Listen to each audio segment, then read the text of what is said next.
¿Sabías que detrás del nombre de Guillermo el Conquistador se esconde una historia mucho más compleja que la simple imagen de un rey invasor de Inglaterra?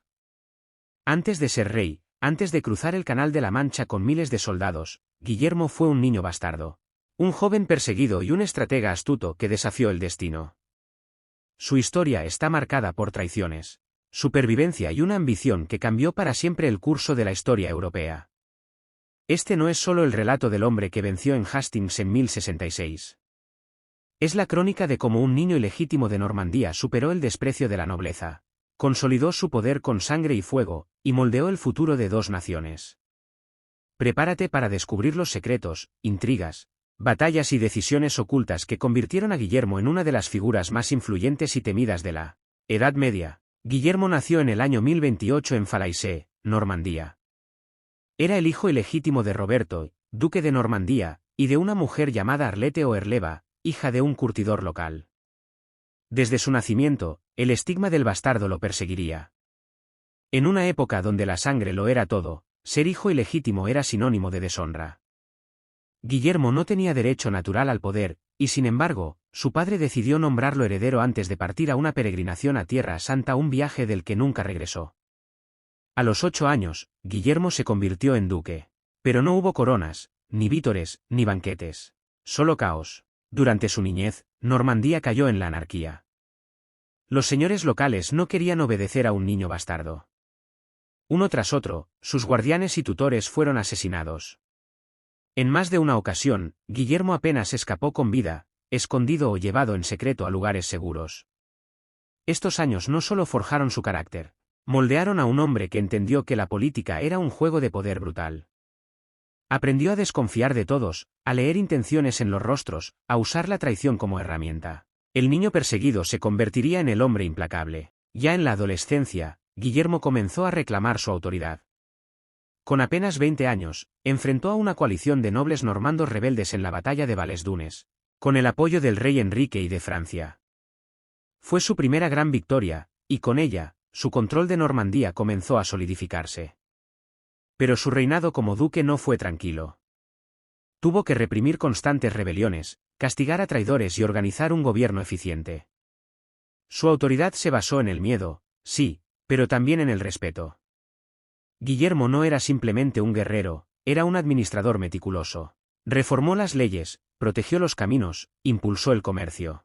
Normandía prosperó bajo su mando, pero con una firmeza que no dejaba lugar a la disidencia. Guillermo quiso casarse con Matilda de Flandes, descendiente directo de Carlomagno. Ella, al principio, se negó. No quería casarse con un bastardo. Pero Guillermo no era de los que aceptaban un no. Según la leyenda, viajó a Flandes y, tras un acalorado enfrentamiento, la convenció por la fuerza y la pasión. Eventualmente se casaron, y Matilda se convirtió en una de sus más leales aliadas. Su matrimonio no fue solo una unión amorosa, sino también una jugada política maestra. Flandes era una región poderosa, y esta alianza elevó el estatus de Guillermo en Europa. En 1051, el rey Eduardo el Confesor de Inglaterra, sin hijos, supuestamente prometió el trono a Guillermo. ¿Por qué? Eduardo había pasado parte de su exilio en Normandía y tenía lazos con la corte ducal. Guillermo creyó en esa promesa. Pero en 1066, cuando Eduardo murió, el trono fue usurpado por Harold Godwinson, un noble inglés poderoso. Guillermo sintió la traición como un golpe personal y político. Juró reclamar lo que era suyo y así empezó la planificación de una de las invasiones más decisivas de la historia medieval. Guillermo no cruzó el mar con una horda de salvajes, sino con un ejército cuidadosamente preparado.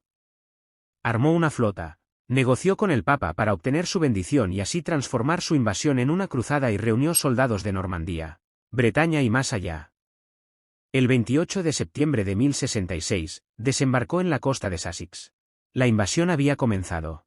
Inglaterra estaba a punto de cambiar para siempre. El 14 de octubre de 1066, Guillermo enfrentó a Harold en Hastings. La batalla duró desde la mañana hasta el anochecer. Los ingleses formaban una muralla de escudos, los normandos atacaban una y otra vez. Guillermo incluso tuvo que quitarse el casco durante la batalla para demostrar que aún estaba vivo, después de que un rumor se extendiera diciendo que había muerto. Finalmente, Harold fue abatido y una flecha le atravesó el ojo, según la leyenda, y el ejército inglés colapsó. Guillermo había ganado. Pero eso era solo el comienzo. El 25 de diciembre de 1066, Guillermo fue coronado rey de Inglaterra en la abadía de Westminster. Pero su coronación no fue pacífica. Durante la ceremonia, los normandos afuera escucharon gritos de júbilo, pensaron que había una rebelión, y prendieron fuego a las casas cercanas. Así comenzó su reinado, entre llamas y malentendidos. Guillermo ahora era rey, pero no tenía el control real de Inglaterra. El norte seguía rebelde. Los anglosajones no lo aceptaban. Durante años tuvo que aplastar levantamientos, incluyendo la brutal campaña conocida como el Heroine of the North, donde arrasó el norte de Inglaterra dejando miles de muertos por hambre. Guillermo construyó castillos por todo el país como la Torre de Londres para mantener el control militar. Introdujo el sistema feudal normando, reemplazando a la vieja nobleza anglosajona por leales normandos. Pero también fue un gobernante pragmático.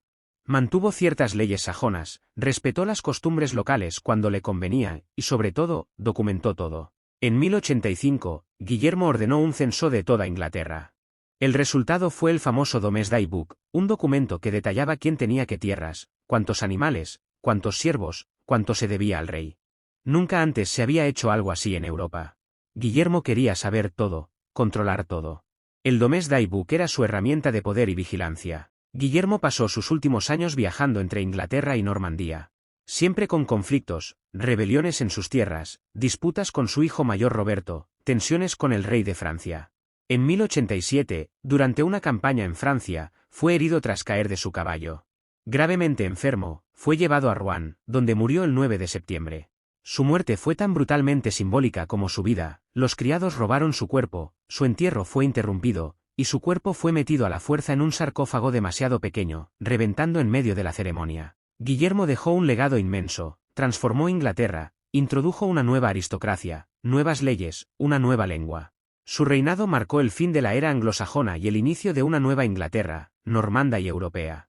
Pero su vida es también una advertencia sobre el precio del poder. Fue amado por algunos, temido por la mayoría. Para Inglaterra, su llegada fue tanto una conquista como una revolución.